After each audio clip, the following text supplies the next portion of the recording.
Primetime News is the newscast bringing you the latest contextualized happenings on, within and beyond Namibia.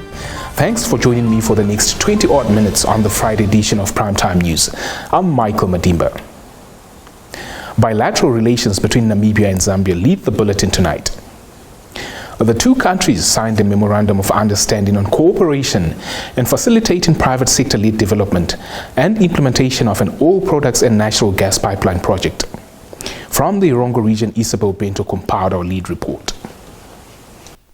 The project aims to build an oil and gas pipeline from the port of Walvis Bay to Zambia, and if executed as planned, it has the potential to unblock economic potential not only for Namibia and Zambia, but for the SADC region as a whole. Minister of Mines and Energy Tom Alwendo at the signing during the closing of the 10th session of the Namibia-Zambia Joint Permanent Commission of Cooperation in Swakopmund on Thursday noted that the project will be a great example of regional cooperation as envisioned by the SADC Regional Indicative Strategic Development Plan. He explained that although the biggest challenge Africa faces is access to energy, where more than 600 million Africans do not have access to energy, leading to energy poverty, gas will become the most important source of energy on the continent. He noted having a gas pipeline to transport the gas more efficiently will be critical. Therefore, this plan calls for more collaboration and less competition among the member countries. The Namibia Airports Company has announced that a statue of late liberation struggle hero Andimba Toivo Yatoivo will be unveiled tomorrow at the Andimba Toivo Yatoivo Airport in Ondangwa. Let's get more from this report. The unveiling of the statue follows the renaming of the Ondangwa Airport in his honor in August 2019. According to a press release issued by the Namibia Airports Company today, the airport boasts a new terminal building inaugurated in 2015 by President Dr. Hage Geingob. It stated that Yatoivo was a founding member of the Southwest African People's Organization SWAPO and its predecessor, the Ovamboland People's Organization OPO, among many other historic achievements. Yatoivo committed himself to building a democratic Namibia after his release from Robben Island in 1984, serving as Secretary General of SWAPO and in various ministerial portfolios in government. Yatoivo died in 2017 after retiring from politics in 2006. Moving on. A member of the Namibian Police Force Protected Resources Unit who was on Tuesday arrested for alleged theft of a rhino horn at Otjiwarongo has been denied bail. More details from this report. The 45-year-old Sergeant Salatil Simon appeared briefly before Otjiwarongo Magistrate Karel Muyegu in the presence of his privately instructed lawyer Kenneth Siambango yesterday. His case was postponed to 24 January 2023 for further police investigations and he was remanded in police custody. Simon is accused of theft after a horn weighing 12 kilograms with an estimated value of $96,000 Namibian went missing while in his care. He was between 30 September 2022 and 3 October 2022 given 6 rhino horns for safekeeping and then allegedly only booked in 5 horns at the Otjiwarongo police station. The officer was approached for questioning on the whereabouts of the 6th horn and reportedly did not provide satisfactory answers, resulting in his arrest while police investigations continue. Switching attention to regional happenings. Voters in the Southern African Kingdom of Lesotho were casting ballots in parliamentary elections earlier today, but hopes were low that the outcome will end the country's long-running political gridlock. Lesotho has been governed for the past decade by a string of coalition governments that have proved fractious and frail, and no premier has served out a full 5-year term. Surrounded entirely by South Africa, which heavily depends on it for water, Lesotho, as a mountain kingdom of 2 million people, nicknamed the Kingdom in the Sky. When we return, we find out why Namibia cannot procure fuel from neighboring Angola.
Welcome to Primetime Biz, where we break down everything business and economics. Minister of Mines and Energy, Tom Alwindo, says it's not possible for Angola to sell fuel to Namibia as it does not export petrol or diesel, despite the country having a refinery. Sawi Alsiku filed this insert. For example, you may recall, in 2020, the average price for both diesel and petrol was about $12 Namibian per liter. Today, that price for diesel is 22 and 21 for petrol per liter. That's a whopping 83% increase in about 20 months. And that put a huge burden on the consumer. Now, while this is really alarming and worrying, we need to know that this is not only unique to us as a country, to Namibia. It's a global phenomenon that has caused social upheavals even in some countries. The Honorable Member states that our neighbor Angola is an oil exporting country. Now, this statement is only correct with regards to crude oil that Angola exports. The fact is that Angola does not export petrol, nor do they export diesel. Angola does, however, have a refinery.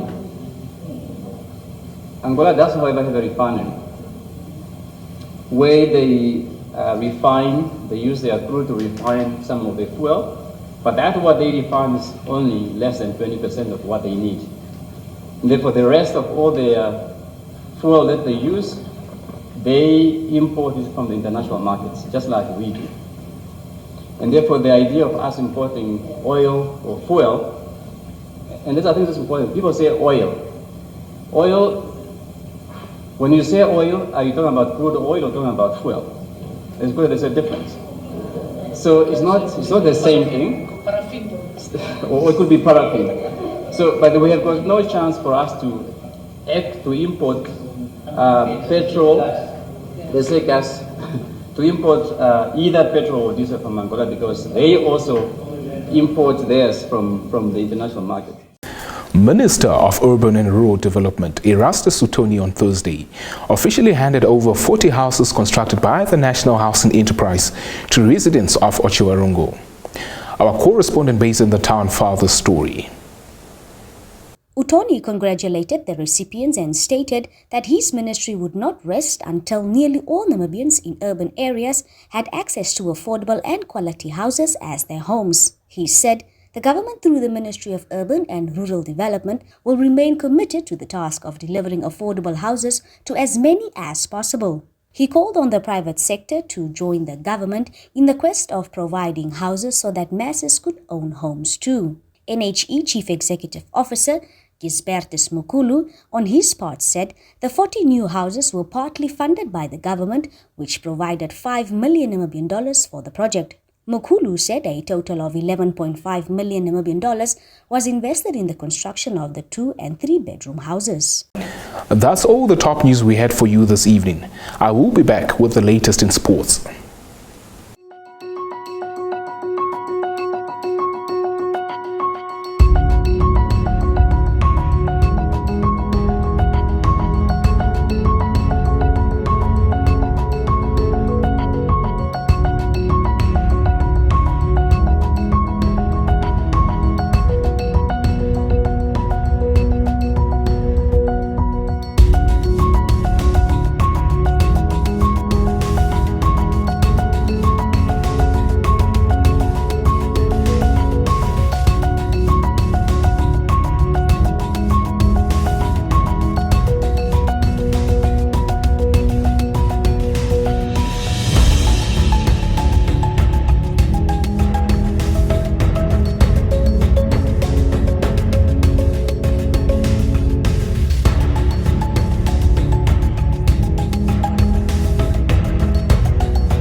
Welcome to Sport Planet. We begin with netball.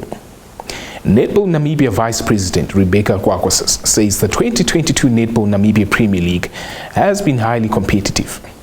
Speaking to Nampa on Thursday, the association's president noted in comparison to last season, the teams showed remarkable improvement, with the top 5 teams for the 2 seasons having changed drastically. On to some boxing. The Commerce Boxing Federation hosted an amateur boxing tournament today that ends on Saturday at the After School Center in Windhoek. Speaking at a press conference in the capital, Commerce Boxing Federation spokesperson Johannes Mbenge noted the Commerce Regional Championships are aimed at select and senior and youth amateur boxers, both male and female, who will represent the region at the National Championships scheduled for later this year. Stand by for your sports roundup.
With the sports news, we've come to the end of this week's newscast.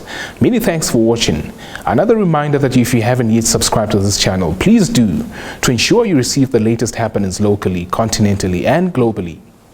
Another primetime newscast beckons as from Monday next week.